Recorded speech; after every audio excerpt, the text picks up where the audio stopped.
Police and on FightHype.com. You're with the lovely Crystina Poncher. Christina, we saw a great fight right now. What is your initial reaction to what we saw in the ring? My initial reaction was wow.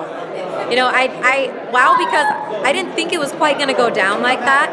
I thought we were going to see more out of Mike Alvarado, a little bit more at least. I know that Brandon had the better training camp. I felt like I just had such a good vibe from him in the fighter meetings and in the interviews that he was at the top of his game for this training camp.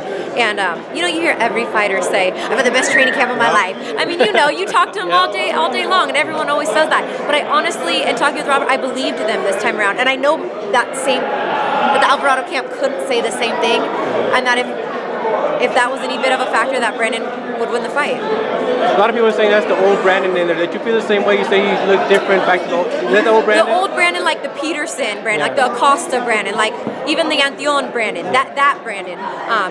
Mike did make it look a little easy for him because Mike wasn't able to execute the game plan. He stood right there, which plays into Rios perfectly. But in the first round, Brandon did cut off the ring. Brandon even showed a little bit of counter-punching ability, which we don't always see from him. And obviously some head movement, his signature uppercuts. I mean, he did everything he needed to do. So yeah, I mean, he's like, I'm back. And it's good to hear him say that because he feels very confident in what he did, and he should be rewarded for the preparation that he had. What do you think he goes now? Who do you think he should fight? What would be a good fight that the fans like? They're talking about Provodnikov. Yeah, they've been talking about Provodnikov for a while, right? I don't know if I mean, that would be an all-out war. It'd be a brutal fight for them both. I personally would like to see him fight Timothy Bradley. I think that would be a great fight.